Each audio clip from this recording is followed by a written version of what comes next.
issues that fall within national competence. I'd like to thank the rapporteur for having done everything he could to try and prevent this. The country-specific recommendations should only cover areas of EU competence. Unfortunately, in this report, I don't see that reflected. The green ideology is something you carry on to defend, you carry on defending, even though it's a Christian truth that's damaging to the European economy. You're encouraging more joint borrowing, but we patriots do not want our grandchildren to have to pay the price for this left-wing ideology. Instead, we believe in cooperation between member states, where no one is forced into an ideological economic policy. Mr. Grossetto, on behalf of the ECR Group. Grazie Presidente, Commissario, Relatore, colleghi. Il ruolo del semestre europeo è quello di coordinare le politiche economiche e di bilancio degli Stati membri, avendo quindi un fortissimo impatto sulla stabilità macroeconomica dell'Unione. E nonostante questo insieme di procedure nasca per contrastare la crisi del debito sovrano nell'Eurozona, oggi la contingenza macroeconomica in termini di rating, spread e rendimenti sui titoli di Stato fa sì che il focus non sia più solo esclusivamente sul numero del rapporto debito-PIL. Oggi c'è la consapevolezza che la sostenibilità del debito vada perseguita tramite crescita economica e investimenti strategici, consentendoci di lavorare sempre di più su quello che è il denominatore del rapporto debito-PIL. Ed è per questo che abbiamo accolto favorevolmente il recente annuncio circa l'attivazione delle clausole di salvaguardia del patto di stabilità e crescita, patto che da sempre come Fratelli d'Italia chiediamo di migliorare e di cui allentamento consentirebbe di aumentare le spese della difesa che sono fondamentali in questo momento. Thank you very much, dear colleague. Our next speaker is Mr. Cefranti. Thank you, Mr. Chairman, Madam Commissioner, Minister, dear colleagues.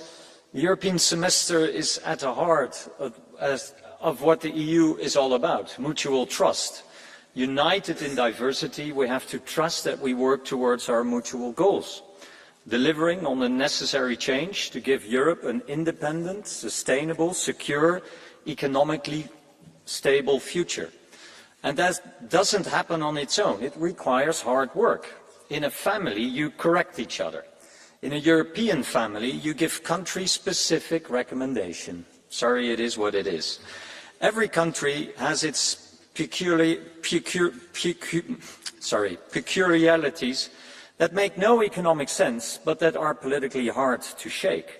The semester is the time to encourage difficult reforms, and the Council needs to stop its lacklustre attitude, its silent non-intervention agreement to addressing long-term reforms in each member state. My appeal to you, colleagues, is to join me in this quest to find mechanisms to foster the growth of our ever closer economic union. Thank you. Thank you very much. On behalf of the Greens, Madame Scuderi. Grazie Presidente, grazie Relatrice. Il semestre europeo è un momento fondamentale per trovare risposte ambiziose all'attuale crisi sociale, con una povertà dilagante, salari che non tengono il passo con l'inflazione, la perdita di potere d'acquisto e una crisi abitativa senza precedenti. Dobbiamo avere il coraggio di proporre risposte comuni. Solo che ci sono due pesi e due misure. Per la corsa al riarmo si mette in discussione tutto, dal patto di stabilità e crescita al considerare addirittura un debito comune, e per la spesa sociale invece nulla. Anzi, dobbiamo lottare costantemente contro una destra che ci dice di essere a fianco delle persone, ma poi si oppone alle nostre richieste su temi occupazionali e sociali. Qualche esempio? Una direttiva sul salario minimo e il reddito di inclusione sarebbe una zavorra. Una direttiva che tuteli i lavoratori dell'uso dell'intelligenza artificiale anche. Come Verdi ci siamo battuti per chiedere alla Commissione raccomandazioni sul diritto all'abitare e proporre investimenti all'interno del semestre europeo, per poi ritrovarci un emendamento del Partito Popolare che vuole eliminare queste richieste. Gli stessi che chiedono un anno per la demografia, ma poi vogliono cancellare lo stanziamento di un fondo di 20 miliardi per la povertà infantile. Chi può fare figli in povertà e senza casa? Colleghi e colleghi, mi rivolgo a voi. Abbiamo bisogno di legislazione e risorse asse a livello europeo per ridurre le disuguaglianze interne e rendere le nostre società sicure e resistenti in senso ampio, partendo dai diritti e da un accesso equo ai servizi essenziali. Which includes equal access to fundamental services. Dear colleague, our next speaker, Madame Auvry, on behalf of the left.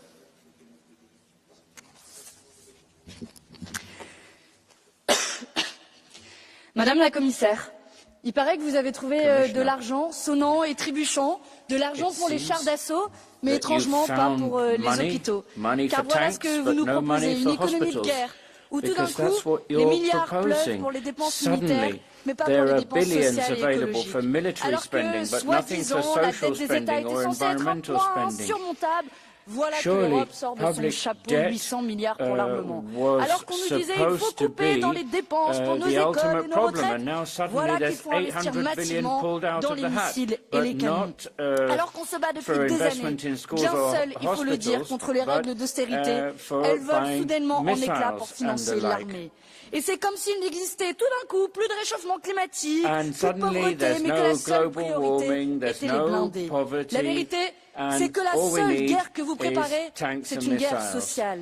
Car déjà, les plus fervents défenseurs de l'ordre économique établi y voient l'opportunité rêvée de pousser encore plus leur entreprise de casse sociale et de dérouler leur agenda austéritaire. Puisqu'il faut de l'argent pour les canons, ils s'empressent de tirer à boulet rouge sur notre protection sociale. Certains proposent déjà de travailler jusqu'à 70 ans et de partir à la retraite qu'après.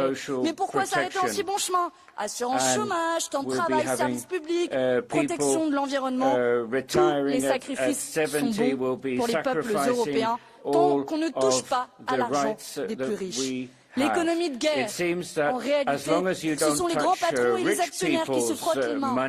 Eux qui ont déjà vécu l'âge d'or des superprofits à l'occasion d'une pandémie voient désormais poindre la manne financière de la course aux armements. En 2024, déjà pas moins de 750 milliards de dollars de dividendes ont été versés dans le monde. 69 milliards rien qu'en France, chaque année. C'est un record qui est battu et qui en chasse un autre. Et l'enrichissement sans fin d'une poignée aggrave la plaie béante des inégalités. Mais aux yeux des dirigeants européens et de la majorité de ce Parlement, ce n'est toujours pas une raison suffisante pour taxer les plus riches et les multinationales. Et étrangement, vous préférez toujours, du côté de la Commission européenne, s'appeler dans les dépenses sociales plutôt qu'aller chercher l'argent là où il est. Non, nous n'accepterons pas de nous laisser enfermer dans ce faux dilemme entre la défense de l'Europe et notre sécurité d'un côté et l'État social et la bifurcation écologique de l'autre. Il est temps de reconstruire une économie qui est fondée sur nos besoins de défense, mais aussi sociaux et écologiques, parce qu'aucun bien commun ne peut être sacrifié sur l'autel de la guerre ou de la sainte austérité. Je vous remercie. Merci, Madame Auvry. On behalf of the Europe of the Sovereign Nations, Mr. Aust.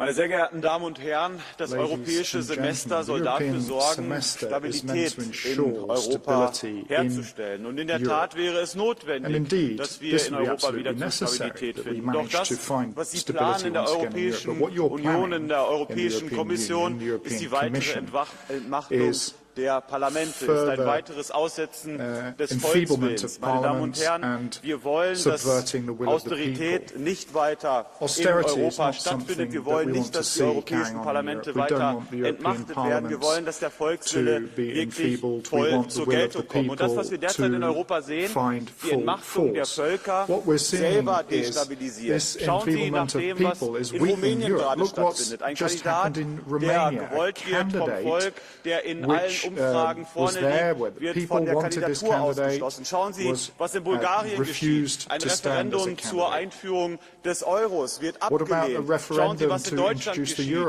wo darüber diskutiert wird, ob eine Partei verboten werden soll oder wo eine Nachzählung des Ergebnisses der deutschen Bundestagswahl abgelehnt wird, obwohl möglicherweise eine Partei dort den Einzug in den Bundestag deshalb verwehrt wird. Meine Damen und Herren, wir müssen wieder dazu finden, dass der Volkswille in ganz Europa zur Geltung gebracht wird. Dadurch sorgen wir durch Stabilität und nicht durch zusätzlichen Zentralismus durch die Europäische Kommission. Vielen herzlichen Dank. Thank you very much. We jump now into the speeches of the members. First one is Mr. Gotik. Thank you, Chair. Dank u wel, voorzitter. Ik maak mij grote zorgen. Lage economische groei, een escalerend handelsconflict. De economische vooruitzichten zijn somber. Een echte test voor de nieuwe regels. En nu praten we in de EU vooral over meer uitgaven voor defensie en hoe we dat gaan betalen. En geloof me, ik ben de eerste die zegt dat Europa voor zijn eigen veiligheid moet gaan betalen. Dat zal een opdracht van decennia zijn, niet van jaren. Tegelijkertijd hebben we een aantal landen met een schrikbarend hoge staatsschuld. En heel veel druk op de financierbaarheid van de schuld. Het maakt voor deze landen niet uit als uitgaven uitgezonderd worden. De financiële markten kijken naar echte risico's, niet naar de papieren werkelijkheid van een stabiliteits- en groeipact. De vraag dus vooral verantwoordelijkheid van lidstaten en een stevig toezicht van de Europese Commissie. Daar roep ik dan ook echt toe op. Als we de schulden en tekorten verder laten oplopen, dan zullen we binnen de kortste keren tegen een muur oplopen. En dan dreigt het rearmplan een financieel kamikazeplan te worden. Want de nieuwe schuldencrisis is niet ondenkbaar. Iedere euro moet effectief worden uitgegeven. Met een duidelijke toegevoegde waarde. Dat betekent meer samenwerking op defensie, meer samen plannen maken ook, maar niet meteen meer samen schulden maken. Ik roep de Commissie dan ook op om hier streng op te zijn. Werk aan schuldhoudbaarheid, voorkom een diepere crisis en zadel onze kinderen op. Niet met een onbetaalbare schuld. Alleen zo zorgen we voor blijvende en stabiele bestaanszekerheid. Dank u wel, voorzitter. Stability and Thank you very much, safety. dear colleague. La señora Mendia. Gracias, presidenta. Señora vicepresidenta, lo que hoy aprobamos no es un informe más porque estamos al inicio del nuevo marco financiero plurianual y en este momento crítico para Europa necesitamos una visión clara que combine prosperidad económica y justicia social. Y quiero destacar la importancia de continuar desarrollando el pilar europeo de derechos sociales. Esta debe ser nuestra brújula guiando todas nuestras políticas. Es fundamental haber un framework que permita mayor protección de los derechos de los trabajadores, mejores condiciones laborales y que apueste por el diálogo social. Si queremos que las transiciones ecológica y digital sean exitosas, es necesario que el upskilling y el reskilling de los trabajadores, con especial atención a jóvenes, mujeres, personas mayores y personas con discapacidad. Debemos luchar contra la pobreza, especialmente la infantil, y garantizar vivienda asequible, porque necesitamos cuidar la salud física y mental de las personas, y todos estos aspectos son fundamentales. La señal que debemos mandar como Parlamento es una apuesta clara por la Europa social. Muchas gracias. Muchas gracias, señora Mendia. Thank you very much, Ms. Mendia. Mr. Seekers, please take the floor. Köszönöm a szót, elnök úr, alelnök asszony. Remélem egyet értenek önök is azzal az alapelvvel, hogy egyetlen EP képviselőt sem szabad itt a parlamentben a politikai véleménye miatt hátrányosan megkülönböztetni. Miért mondom ezt?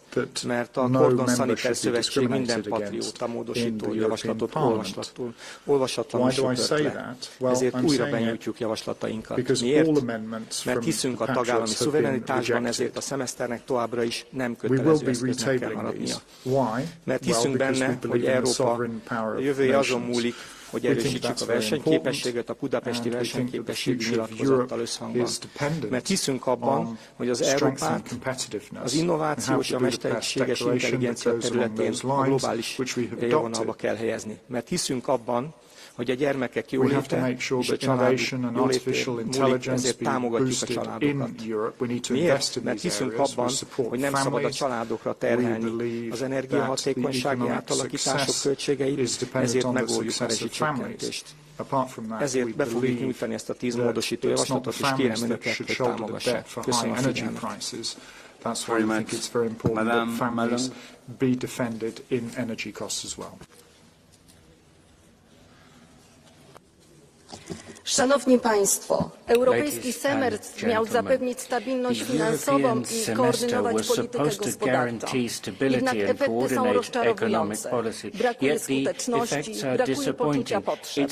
Brak skuteczności to konsekwencja ideologicznego podejścia. Zielone ambicje doprowadziły do recesji i wydrenowały przestrzeń fiskalną. Dług publiczny wielu państw przekracza 60%, a nawet 100% PKB. Zwiększenie władzy Komisji i centralne planowanie to nie odpowiedź na bolączki. Zamiast wspierać kolejne inicjatywy, blokuje się i utrudnia. Europejski przemysł motoryzacyjny zderzył się ze ścianą Zielonego Ładu. Chaotyczna i kosztowna transformacja podniosły koszty, wypychając innowacje z Europy. Dziś ze światowego lidera innowacji staliśmy się klientem stojącym w kolejce po amerykańskie i chińskie technologie. W taki sposób wielkiej Europy nie zbudujemy. Narzućmy sobie zdrowy rozsądek. Dopiero wtedy zaczniemy być skuteczni. Dziękuję bardzo. Mr. Petrov, you have the floor. Уважаема госпожо Мизато, уважаеми колеги, Европейският социален семестър трябва да бъде инструмент за постигане на целите ни до 2030 година в областта на заетостта, уменията и намаляване на бедността. На първо място поставям нашите деца, понеже те са нашето бъдеще. Трябва да приемем специален бюджет за Европейската гаранция за детето. Децата трябва да бъдат и неразделна част от новата стратегия на Европейския съюз за борба с бедността.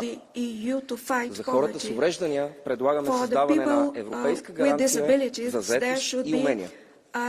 Полагаме грижи за завършване на деинституционализацията. И за първи път в Европейския социален семестър призоваваме Комисията да изпълни своя ангажимент относно статуса на артистите.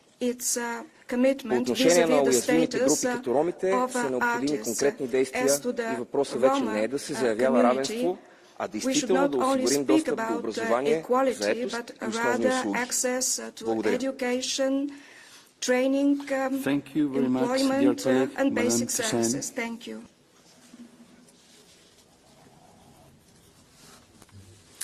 Ce dont nous discutons aujourd'hui, le semestre européen, est un outil crucial pour coordonner les politiques budgétaires et donc économiques et sociales des États membres. Je regrette le dogme de la croissance et de l'austérité dans lequel l'Europe reste enfermée malgré la capacité de dialogue dans l'examen de ce rapport. Croire que nous pouvons tenir en périphérie la question climatique est une folie. Ce n'est que dans le respect des limites planétaires que les États pourront déployer des budgets sains et durables. Les lois de l'économie ne sont pas au-dessus des lois de la nature. J'ajoute que sans justice sociale, la cohésion européenne ne fera pas long feu. Séparer la question budgétaire des droits sociaux, là aussi, n'a aucun sens. Nous devons garantir que plus aucun budget des États membres ou de l'Union européenne ne vienne empirer les conditions de vie des plus vulnérables. Nous faisons face à une immense contradiction. D'un côté, les règles budgétaires qui imposent une camisole de force aux États, les conduisant à mener des politiques austéritaires aux conséquences catastrophiques, et de l'autre, l'Union, la Commission reconnaît les besoins massifs en investissement. En proposant de contourner les règles budgétaires au profit de la défense, la Commission ne fait que montrer et démontrer l'inefficience du pacte de stabilité budgétaire. Alors soyons cohérents et changeons les règles du jeu. Excuse me, Madam. You have a blue card from Mr. Oliveira. Do you accept it? Mr. Oliveira, you have the floor.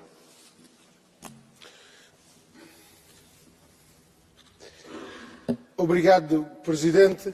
Senhora Deputada Marie Toussaint, queria perguntar-lhe, nesta discussão que fazemos sobre o semestre europeu, se não lhe parece que há contraste entre a secundarização de questões sociais, como a pobreza, como a necessidade de combate à pobreza e à exclusão social, a necessidade de melhoria das condições dos trabalhadores, e, por outro lado, o favorecimento de políticas como os gastos militares ou de medidas que favorecem as grandes empresas, como a liberalização de setores estratégicos ou apoios até do ponto de vista fiscal. Não lhe parece que essa secundarização e esse contraste prejudicam uma resposta que era necessária à melhoria das condições de vida dos povos? Undermine the need to do something for people in Europe. Thank you.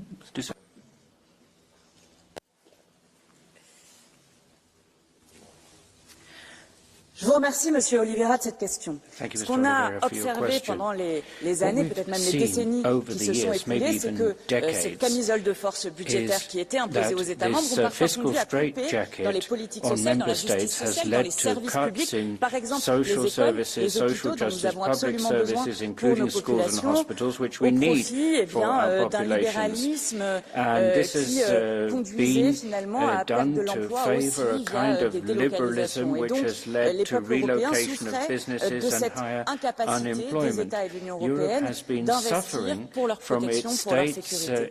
Aujourd'hui, on nous explique que le pacte de stabilité budgétaire doit être levé pour pouvoir produire des armes, mais sans reconnaître les besoins massifs pour la transition écologique qui sera pourtant bénéfique pour toutes et tous, ni la précarité. Il y a là un double standard qui doit absolument être dénoncé. Et donc, je partage votre remarque. Merci, Madame.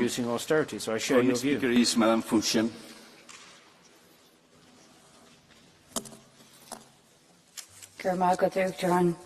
Whilst I welcome certain aspects of this report, particularly in recognition of the role of formal and informal carers in society, I ultimately cannot vote in favour. We are not fooled by calls for debt sustainability, which is in reality calls for a return to the failed policies of austerity. The call for sustainable pension systems is nothing more than Eurospeak for increasing the pension age on workers right across our member states. The report speaks of demographic challenges without identifying the cause of these challenges. We have permitted regional imbalances and inequalities to persist and indeed deepen over the years. The challenges faced by our regions is down to bad policy, which makes education and housing so unaffordable for ordinary workers and families. And the challenges are due to a lack of opportunities. If we are serious about tackling these challenges, let us first recognise what has caused them, which is bad policy. What we need is to promote the social economy which puts workers and families front and centre. We need to lay the groundwork that gives them and their communities certainty and enables everyone to reach their full potential. It is incumbent upon us as legislators to address and improve working and living conditions for all of our citizens, and I suggest that we strive in this chamber to achieve that in this term. Thank you very much. Our next speaker, Mr. Dahl.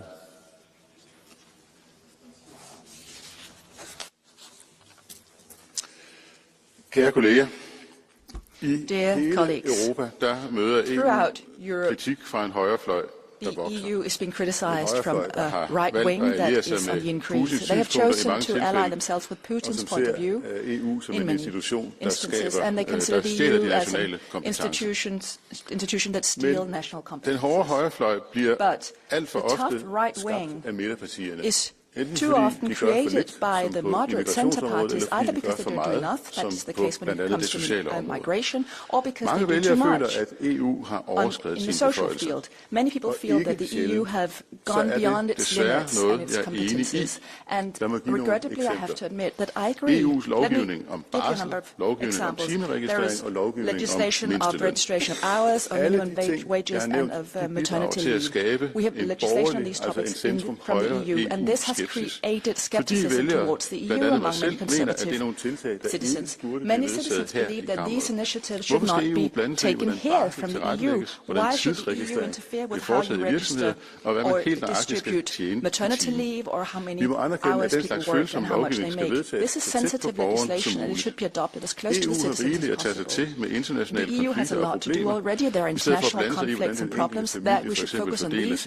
and not on how an individual family decides to carry out maternity leave or paternity leave. I believe that the conservative and right-wing criticism of the EU is due to all this. You have got a blue card from Madame Grappini from the Socialists. Do you accept it? Madame Grappini.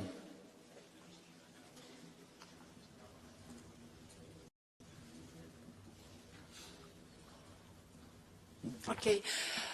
Stimate coleg, discutăm despre semestrul european. Nu prea ați spus în intervenția dumneavoastră nimic. Vreau să vă întreb concret, de ce credeți că semestrul european pe care îl avem de mult timp nu a dat rezultate din punct de vedere al coeziunii sociale, a creșterii veniturilor salariaților, a creșterii numărului de IMM-uri, a sustenabilității? Pentru că asta este dezbaterea. Ce să facă Uniunea Europeană, ce să facă Comisia Europeană pentru ca semestrul european să aducă și rezultate. Guvernanța despre care vorbea domnul ministru, guvernanța economică, care să aducă coeziune socială. When is economic governance going to give us some social cohesion? What measures should be taken? Tak for spørgsmålet. Thank you for that question. Now, Now, my home country really focuses on the green transition. We have good minimum wages, good social programs, maternity and paternity leave, for instance. And these are indications that in my home country we've done our homework. This is the political homework to be carried out in national parliaments, and that is my point here today. Thank you very much.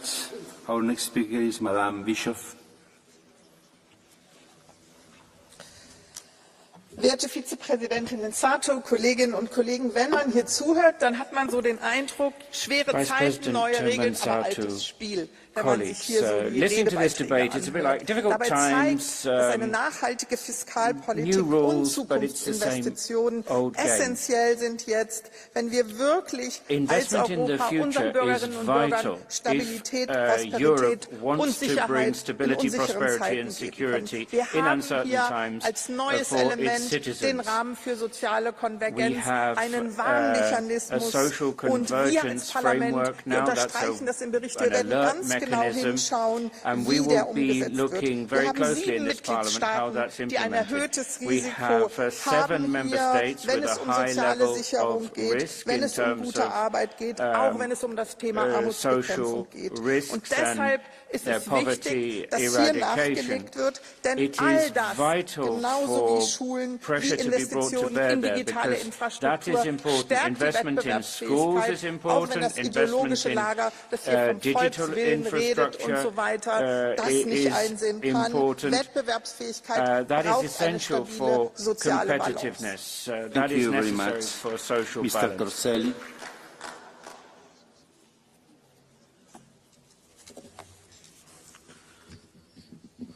La relazione sottolinea l'importanza di sostenere le zone rurali spopolate investendo in servizi ed opportunità.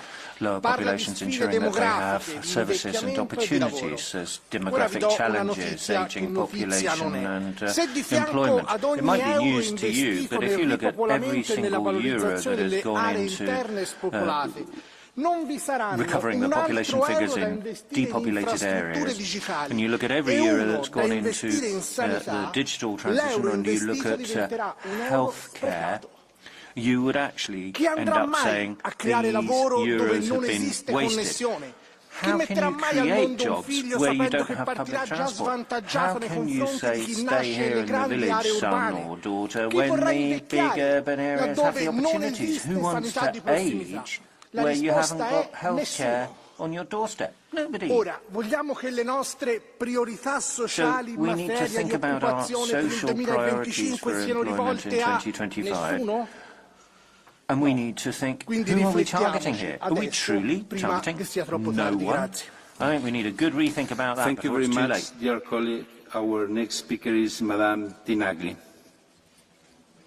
Thank you, President. The European semester coordinates economic and social policies across the Union, ensuring alignment from fiscal discipline to social policies. But this is not an abstract exercise. It has to be adapted and aligned with emerging priorities. So let's not forget two things, two priorities that we have today that entails security and safety of our citizens. The first type of security, of course, is what we are all discussing in these days. Okay, so we are expanding fiscal flexibility to allow for more investment in security, but let's not forget forget there is one issue unresolved, which is the lack of a structured coordination mechanism for defence financing. Without this, Member States risk acting independently, leading to fragmentation and inefficiency. And the other priority we shouldn't forget when we talk about safety is the safety that the European citizens need and feel on their daily lives.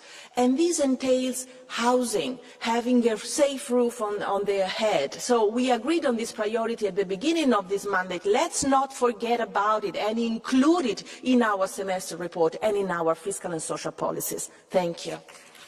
Thank you very much, dear colleague. Our next speaker, Mr. Papandreou. Thank you, Chair, Commissioner. This report is supposed to help us coordinate for our future and looks at what we've done in the past. And it has some things that are worth pointing out. It talks about a financial instrument for private sector competition, coordinated defense spending, and even the Green Deal, which upsets this side of the aisle.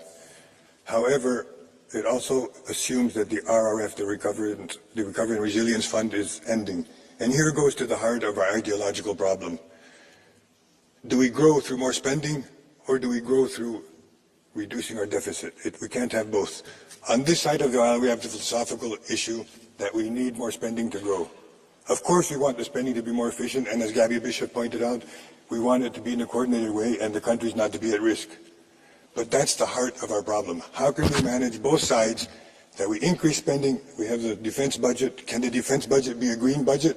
In other words, can we include issues of environment when we make all the new weapons? Shouldn't there be a way of looking at pollution when we do those things? We've never discussed that, what means defense spending. How about education included in the defense spending for AI? We need to make sure this new budget, which is all right with the right, that we waive the deficit rules. Suddenly on this we waive the rules. We need to include some social elements in that. Thank you very much. Thank you very much, Mr. Eke.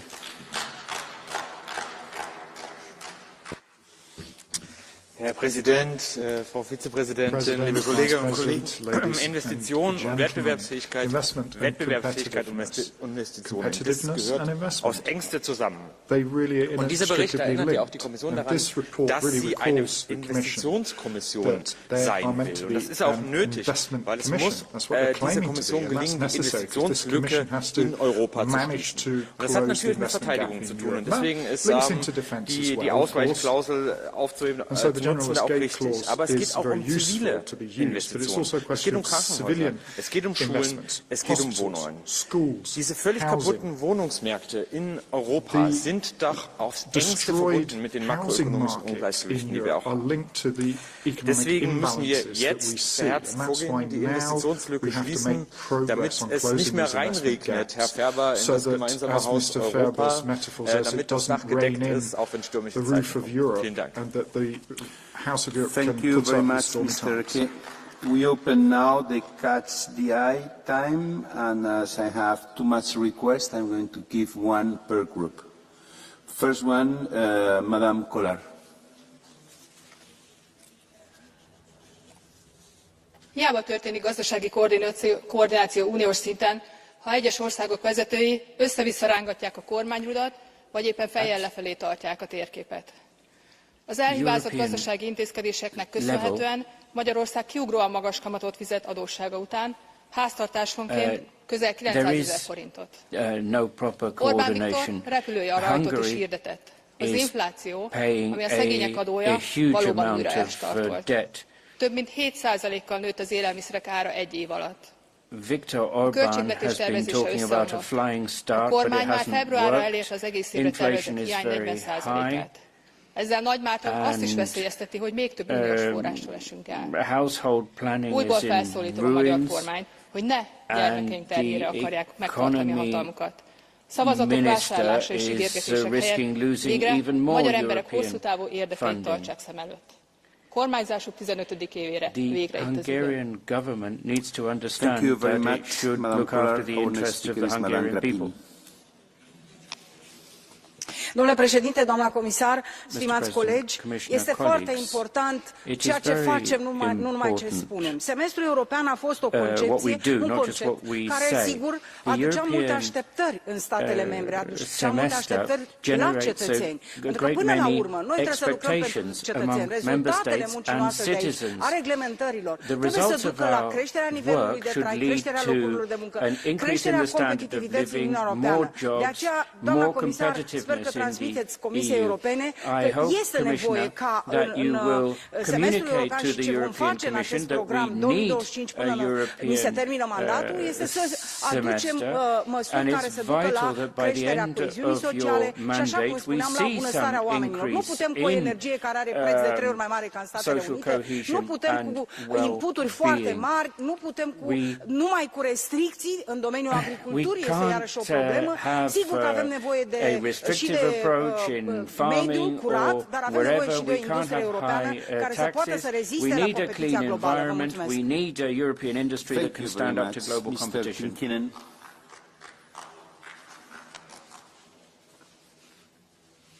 Arvoisa puhemies, talouden laittaminen kuntoon, leikkaaminen ei ole mukavaa hommaa. Kun valtion menot on paisutettu liian suuriksi, when state expenditure is too high, it has to be brought down, and that means you have to take something from somewhere. But this is what responsible governments do. Budgets need to be in balance because you cannot take on endless amounts of moni maa on debt. alkanut kääntää katseitaan kohti Brysseliä. Mitä jos velkaantuminen hoidettaisiinkin EU:n ja siten muiden jäsenmaiden kautta? Tälle minä sanon jyrkästi ei. Hiljattain Espanjan keskustavasemmistolaisen hallituksen kerrottiin havittelevan EU-budjetin tuplaamista ja että tämä tulisi toteuttaa maiden ottamalla yhteisvelalla. Se olisi jälleen yksi EU-katastrofi. Ei ole Brysselin tehtävä ottaa velkaa. Tämä on selvä peli. Velanotto ja sen pitäminen kurissa kuuluvat jokaisen jäsenmaan omalle vastuulle. Thank you very much, Mr. Kelleher. Yes, I welcome the debate. I suppose sitting in the centre of this chamber and listening to the ideological debates from the left and the right probably points out that I'm sitting in the right place. We are obliged to put in place a sustainable financial and monetary policy in member states and across the European Union if we are to preserve first and foremost the integrity of the euro currency. Of course, there are also immediate difficulties facing the EU in escalating geopolitical tensions and now, more recently, the trade tariff and tax distortion and threats to global trade.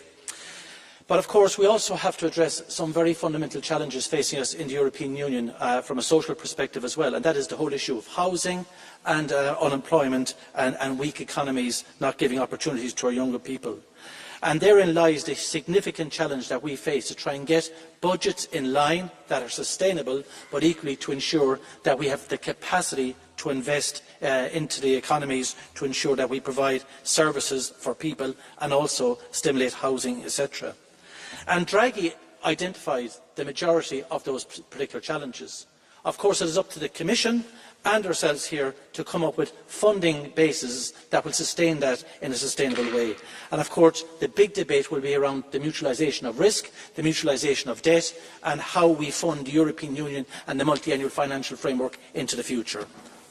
Thank you very much, Madam Zakaria.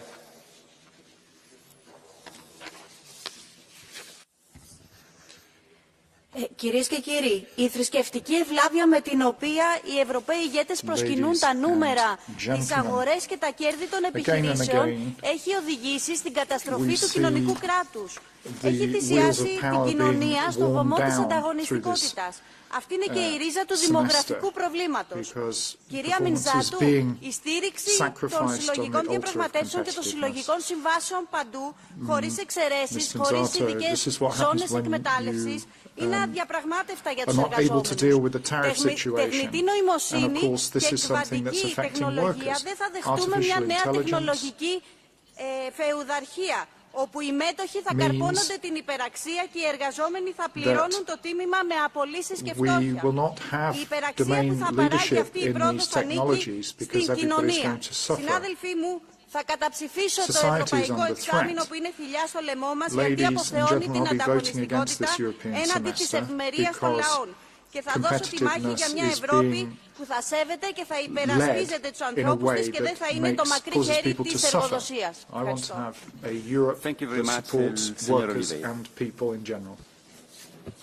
Obrigado, Presidente.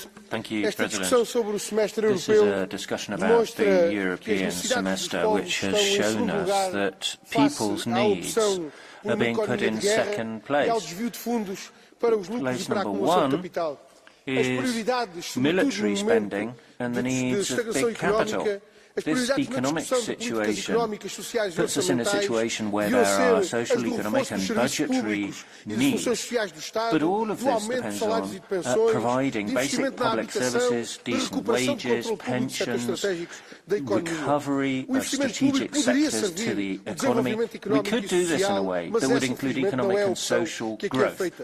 O semestre europeu e as recomendações específicas por país continuam centrados na liberalização e privatização continue to focus on liberalisation and deregulation of economic sectors, erosion of workers' rights, erosion of wages and social expenditure, social protection, with all of the costs that come with that for health and education. With this arms expenditure increase in leaving those significant social priorities behind, sadly. Now it's time for the Commission, Vice President Minsato.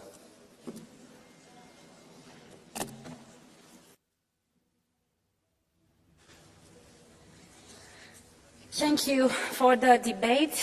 I would comment on some aspects that were mentioned here, but the main one is that we need to explain clearly that the European semester has a structure that puts on an equal footing fiscal sustainability and social convergence. And this has to be stated again, and I will say it again, because it is very important that we now have in the semester the social convergence framework. And it's exactly the kind of tool that is meant to make sure that all the reforms and measures that we are putting forward, all the procedural investments that we are designing are not at the cost of people, are not bearing social costs. So this is very important. That is why also myself, of course today I speak also on behalf of Commissioner Dombrovskis, but I am in charge with employment, social, and I am very much involved in the work of the European semester, taking care exactly of the social dimension of the semester, and that's why I mentioned that I'm so happy that many member states, not enough, but some member states put forward in the fiscal adjustment plans, social reforms, social investments that are meant to support the quality of lives of the people. I would also emphasize that the semester is a coordination tool that is very necessary to tackle challenges that are relevant for the entirety of the European Union. We have seen COVID, we have seen the energy crisis, the aggression war of Russia, we see now the geopolitical tensions that exist. They don't affect countries separately or regions or cities. They affect us as a union. Of course, member states have competencies and are free to act according to those competencies. But the European Union also needs to support and coordinate the efforts of member states. We are putting forward European money. RRF is just one of the examples. 650 billion euros still being invested in education, in infrastructure, in healthcare, in digital, in green transition. Such an important tool where we have shown that together we can support the quality of lives and the growth and the recovery of our economies. This is an important signal that should be well understood. But I thank you for the debate. Of course, it is important that we continue to have a dialogue together on how we set our priorities. My message to you, as again, Vice President of the European Commission, in charge with social rights and employment and preparedness, is that what we put in our policies is always meant to protect, empower, benefit every European citizen, no matter the age, no matter the country, no matter his social, his gender, his age, and so on. Thank you so much. Thank you, Madam Vice President. Minister Slapka.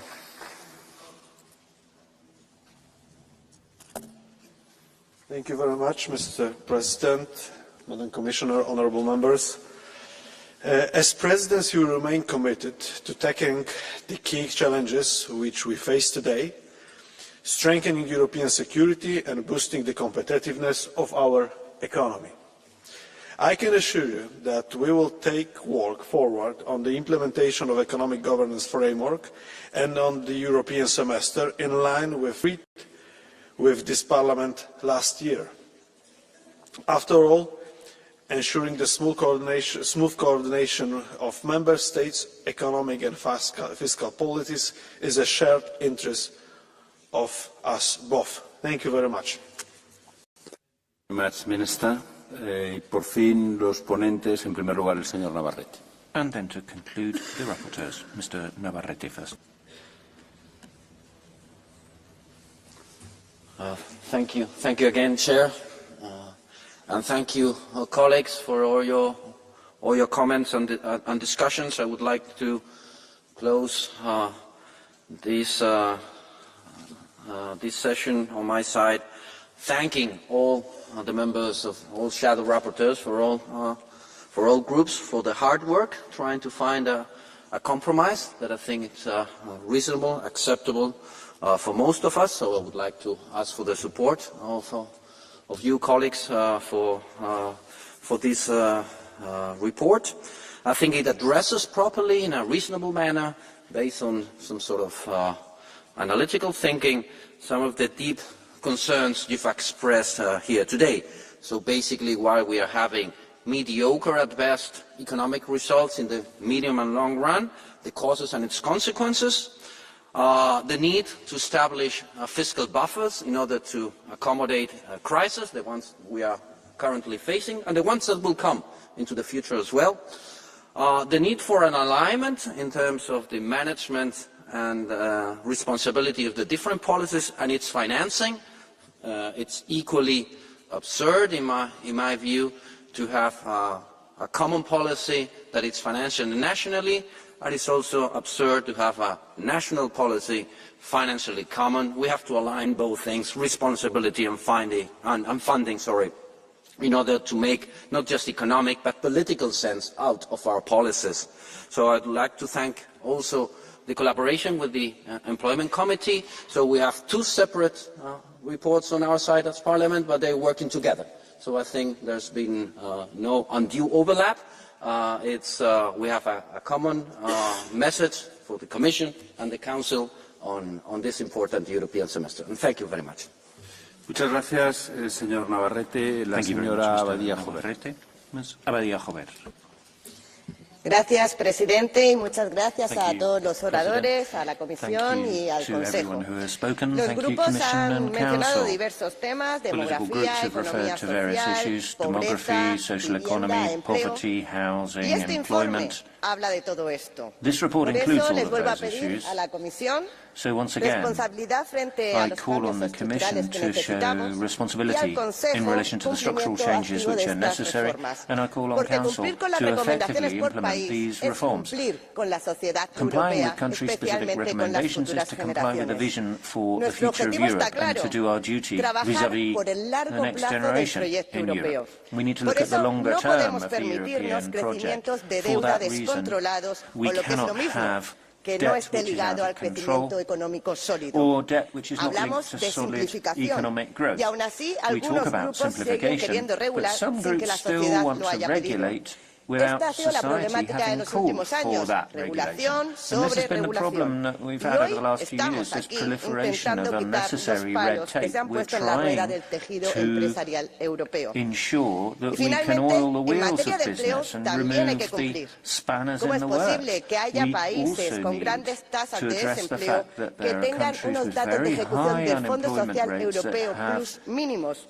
Incluso, en algún caso, no han llegado a gastar ni un solo euro, señorías. Exigencia, compromiso y cumplimiento. Eso es lo que les pido a todos. Muchas gracias. Muchas gracias, señora Abadía. Thank you very much, Ms. Abadia. The vote will be held today.